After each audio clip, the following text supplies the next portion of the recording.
Today on CityCast Nashville, it's time for our Friday News Roundup. It has been a week of severe weather and tornado warnings, and I'm glad to be joined by executive producer Whitney Pastorek and Nashville Scene columnist and CityCast Nashville contributor Nicole Williams. Together, we're talking about our ongoing flooding event, as well as what took place at Metro Council this week, what we'd love to hear from the mayor in his State of the City address that was just announced for May 1st, and if the weather cooperates, why you should join us tonight for Fridays by the River, sponsored by us. It's Friday, April 4th. I'm your host, Marie Cecile Anderson, and this is what Nashville's talking about.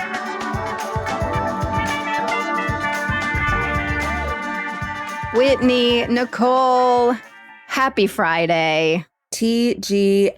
TGIF. We're all here. We're all safe. Did you weather the storm okay, Nicole? Yes. We were in the bathroom for a couple of hours, but we are here. We are alive. And Whitney, you're good? Sure, I'm very sleepy. It's been an absolutely insane week of storms. Can you catch us up on what happened? Yes, this has sucked. That's the technical term for it. We kicked off the week with severe storms Sunday night into Monday morning, including 4 small tornadoes that touched down in our area, including one in Fairview. That storm also came with torrential downpours, which meant our floodways were already pretty saturated for a Wednesday night / Thursday morning's event, where these training supercells set up on top of us and set off tornado warnings countywide. And I have to say that this is my least favorite kind of storm here in Middle Tennessee. I don't frankly like any of them, but these ones where we know all day that something is coming and we watch it and it's in Arkansas and then it's crossing the Tennessee River and when's it going to get here and what's it going to be when it gets here. I could do without this because then it's 3 a.m. and the tornado sirens are going off and I'm sleeping in my bathroom. It's very anxiety inducing, that's for sure. Y'all, the heroes at Nashville Severe Weather were live streaming for 7 straight hours. Did you notice they're 2 cute interns? I know. By the way, sorry. Marie, they are young enough to be your children, first of all. But I can still comment. If men can comment on my body, I can comment on men's bodies. Fair. I just like that they kept referring to it as their filibuster. Oh, I know. Which I found delightful. Funny. 7 hours. Wow. 7 hours. Y'all, these guys do this for free. Please go to their website, NashvilleSevereWeather.com, and donate money either via PayPal or by becoming a member of their Patreon so that they can keep doing their incredible work. But were there actual tornadoes? Whitney, can you break this down for us? I think a lot of people are actually really frustrated. Alerts kept going off, and then there was not actually a tornado. So what happened was there was this historic line of storms that started out to our west. There were giant tornadoes within this system of storms. And as it tracked towards us, those storms started to weaken or separate. You know, sometimes on the radar when it's like a straight line of storms and it blows past us and then we're done. Yeah. But instead what happened was it turned into this training effect. So if you picture like boxcars on a train, it was these discrete supercells, many of which had in the past caused tornadoes. So folks out in the southwestern corner of our state saw tornado after tornado. These cells got to us. The storms were still rotating. They were also dropping a crap ton of hail. We got reports of like tennis ball sized hail out in Fairview. And the hail on the radar also can look like what's called a debris signature. Are y'all familiar with what debris signature means? No. Okay, so when a tornado is on the ground, what's it doing? It's causing destruction, flinging things into the air. Flinging things into the air. And so let's pretend this is happening in a field in Oklahoma in the movie Twister, and it's just hitting cows. With a cow. Right? Okay.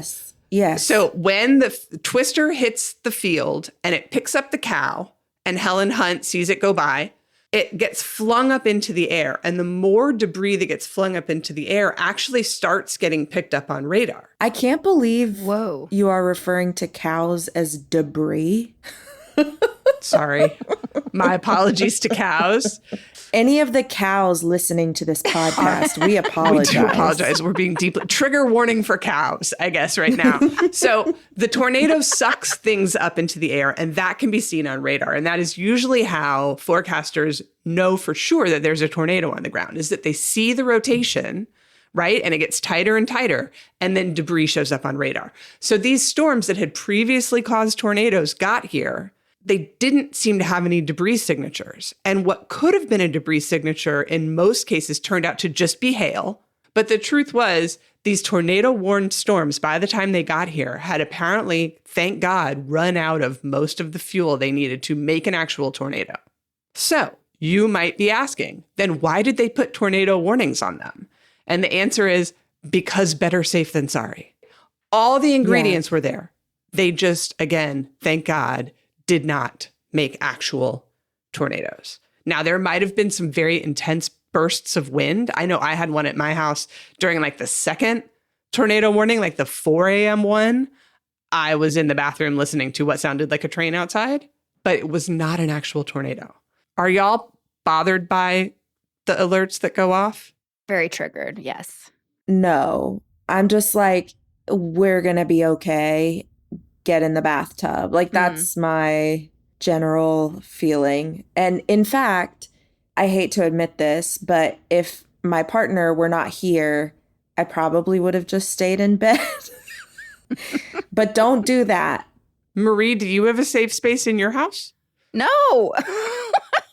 I mean, I have a tiny little bathroom downstairs, but there's no basement or anything. I just have to make sure that the sliding door is locked and there's no windows in that bathroom. Great. That's a perfect safe space. Yeah, that's Yes, perfect. that is a good Lowest level spot. Interior room away from windows. Yes. But growing up here, we went straight to the basement, put on our helmets, our bicycle helmets, and my dad grabbed for my mom and him Bud Light always. Oh, nice. I love that. That's awesome. That's best practices.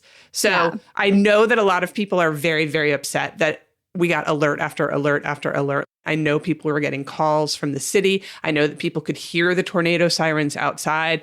You just can't win, though. If they don't do that, then people are going to complain. And if they do, people complain. Exactly. So it really is truly better safe than sorry. And I'm so, so grateful.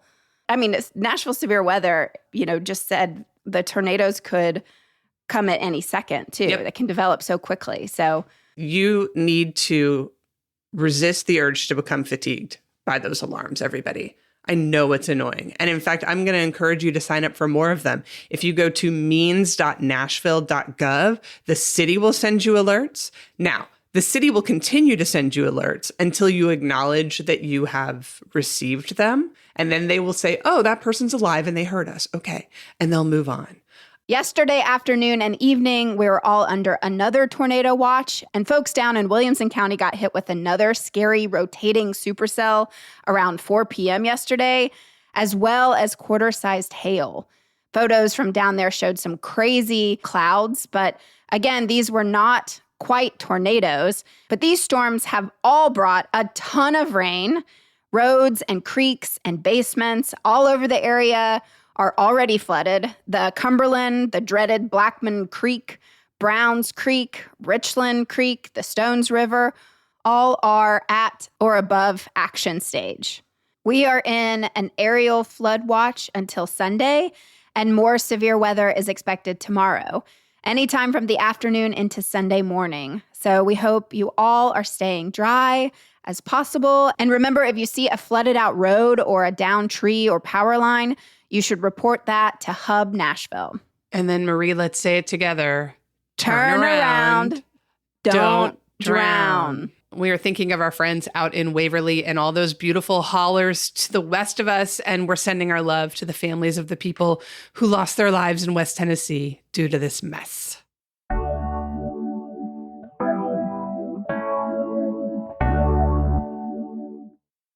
Now on to Metro Council, who this week were facing a flood of settlements on Tuesday night.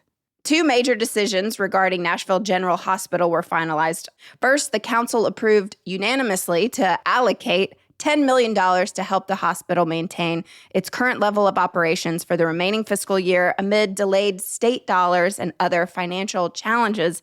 The second item on the council's agenda was a settlement of nearly $900,000 to former CEO Joseph Webb following his recent resignation. Whitney had a chance to talk to Nashville Banner reporter Stephen Elliott about the controversy around why he stepped down. So we'll link that episode in today's show notes to catch people up on that. But Nicole, several council members expressed concerns about the size of this golden parachute. Why are we paying him so much money? The Internal Audit Department received all of these tips about shady things happening at Nashville General, and they conducted an investigation that revealed many irregularities in the practices at Nashville General, including millions of dollars worth of contracts that should have gone to the hospital authority, so like the board of the hospital for approval, but were signed and executed unilaterally by Dr. Webb against the policy that the board had implemented. The $890,000 settlement, which, yes, is a lot of money, was a very specific number based on a claim by Dr. Webb that he had been promised a retroactive supplemental retirement benefit that was retroactive to the beginning of his contract, his first contract with the hospital in 2015.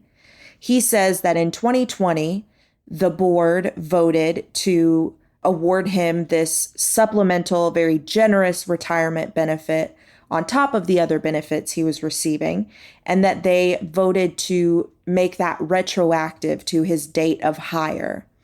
The board never actually paid out that benefit because they didn't have the money to do so. So basically, that entire time, that money that should have, in theory, been paid to Dr. Webb could have been accruing interest if he had invested it. So the amount would grow. Director Wally Dietz, who is the legal director, he said that was over $300,000 with compounded interest, which lesson about compounding interest, y'all. Like, it can be good, it can be bad if it's on your credit cards. But with compounded interest, that shot up to about $890,000. Now, there was some concern about the record keeping of the board, and the minutes of those board meetings were not totally clear on whether the retirement benefit was retroactive to the very beginning of his time at Nashville General or to the beginning of that contract, which was 2018. But in any case, there were apparently 3 or 4 board members who were board members at that time willing to testify under oath that Dr. Webb was owed this money. So Director Dietz looked at all of the evidence, said, okay, this is going to go to trial. It's not going to get dismissed. It's a valid claim. So we're just in a bad position, Metro is, if we decided not to settle and if we decided to move forward with taking this to trial and challenging the assertion from Dr. Webb. Do you think we approve this money if we hadn't just recently lost in court to someone who wanted a settlement? Council said, no, you cannot have the settlement. And then they sued us and got like 5 times the money. Yes, because this case was very different. This case was not based on like damages for being demoted because of First Amendment protected speech. This was based on a very specific claim that a benefit had been granted to Dr. Webb and had not actually been paid to him. A side benefit of this settlement is that Dr. Webb released Metro from any potential claims arising from his employment at Nashville General. So this is a clean break, and we are moving forward, and we have learned some lessons about the importance of appropriate record keeping. And I think the council is going to look into what authority they have to sort of limit the power of the board to grant these benefits if they don't have the money to do it. So I think we will probably see some legislation sort of tightening the reins on what the hospital authority and maybe other boards are able to do in terms of granting benefits to directors of agencies. Got it. Marie, there's a funnier thing. Yes. As we continue on talking about money. Money. The most hilarious money the city is giving out. A Metro trash truck went through a McDonald's drive-thru on Nolensville, which caused a bit of damage. And now our taxpayer money must go to help fix it. Yay! Yay, Nicole. How much is this going to cost us? About $28,000. Yay! Whoa. Is there video of this? What happened? I haven't seen any. I bet there is. I would love to see some. Like in America's Funniest Home Videos of just a garbage truck decimating A canopy, Yeah. yes. Oh, It's very unclear how this was allowed to happen and sort of in what universe a person would think it is appropriate to drive a trash truck through a drive-through. Yeah, I mean, you're driving your trash truck. You know how big it is. You're in it. Right. Well, you would hope. maybe it was One would his hope. first day, his or her first day. It was not. It was But that person has apparently received training and been disciplined. I would In think some so. way. Do we know what they ordered at the McDonald's? Well, I wonder if they even got a chance to order anything Fair. because they took the whole canopy down. Fair. Oh. Listen, I have to Yeah. say, our McDonald's drive-thrus in this city are cursed spaces. If they are not Yes. being destroyed by a trash truck, cars are catching on fire in them. That happens at the one across the street from me at least once a year. But anyway, watch your back when you're in the McDonald's drive-thru, I guess is the moral of the story. See, Yeah. pulling up behind you. I had somebody pull up and accidentally hit me, but that was a In a another story drive-thru? for Oh, another. no. Mhm. Yep. Rude. My car was fine. I was like, let's forget about it. This never happened. Where were you and what were you ordering? Definitely fried chicken sandwich. That's my girl. I was like driving to North Carolina, so it was out of town. So it wasn't in Nashville. Not proper. Nashville's fault. That's true. Great.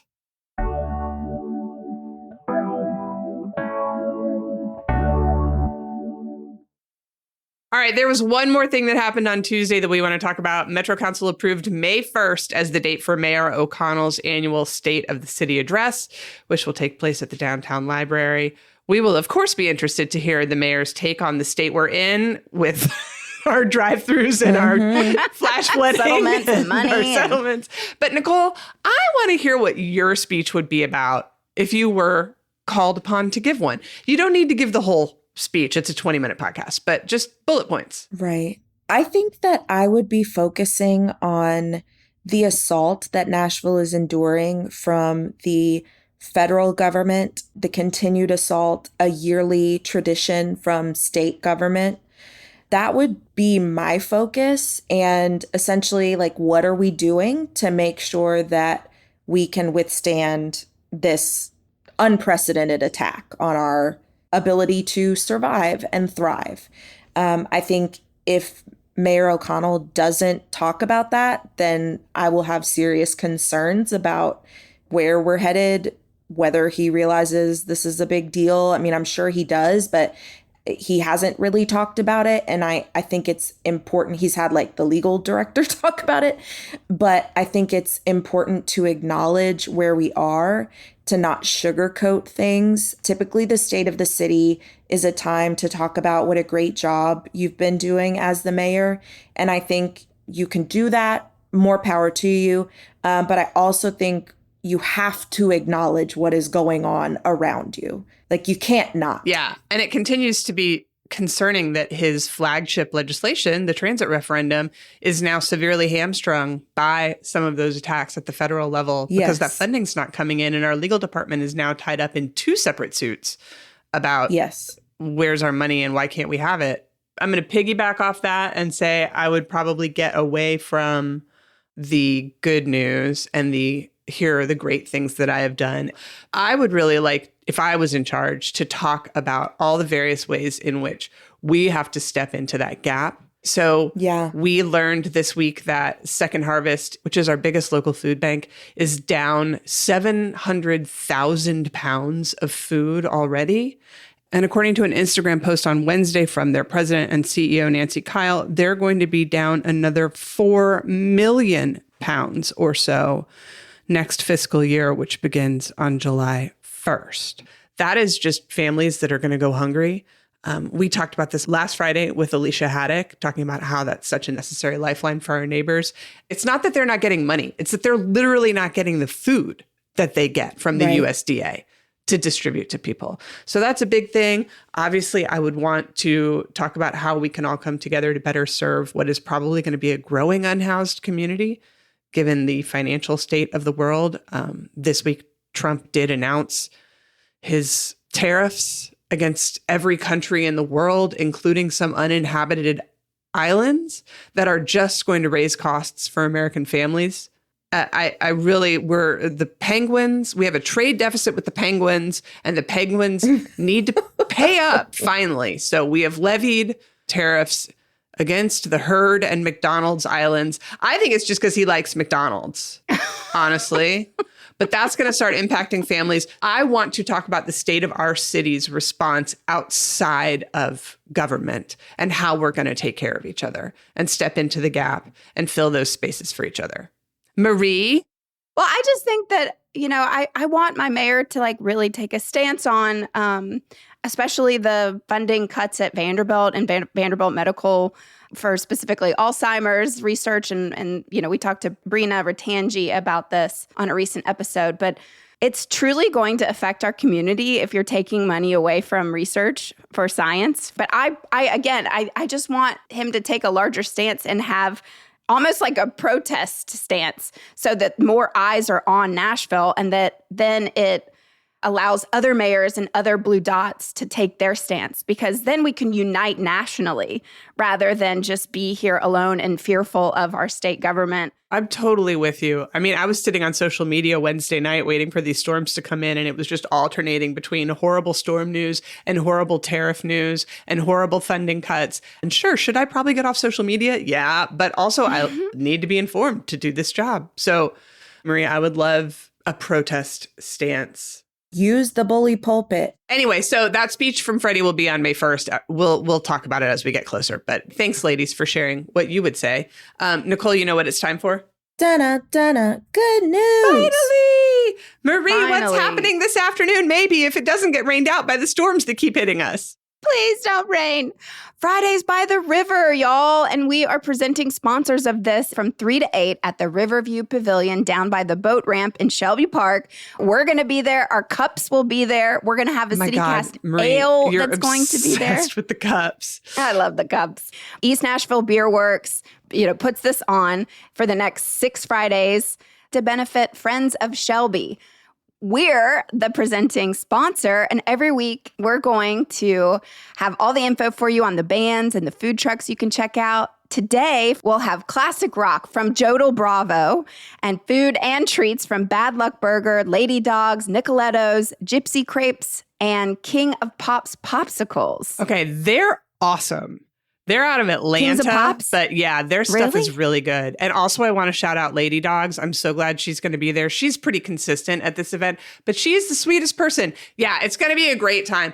But y'all, seriously, watch the socials at East Nash Beer or at Friends of Shelby on Instagram, just to make sure the event is still taking place tonight. Obviously, we're still getting rain, and Shelby is the drainage system for East Nashville. That's why that park is there. It's a catch basin right where this thing takes place. So either the Cumberland could rise or those ball fields could turn into lakes, and we just never know. So keep an eye. They'll confirm the decision by the afternoon, but we're hoping. Oh, fingers crossed, because we want to meet you all and see you all and taste our beer. I know. Marie's going to introduce the band. Heck yes, I am. And also, just FYI, if it does get called off due to rain, they'll tack an extra day on at the end. So you might want to tentatively mark your calendars for May 16th. Nicole, is this the kind of thing that you and your partner might bring the pups out to?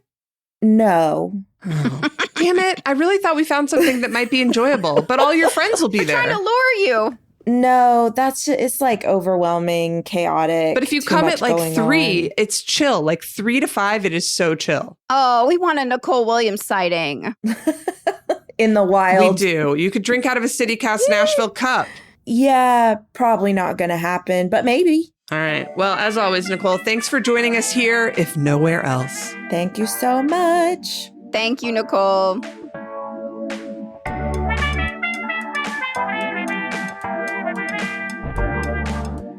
That's all for today here on CityCast Nashville.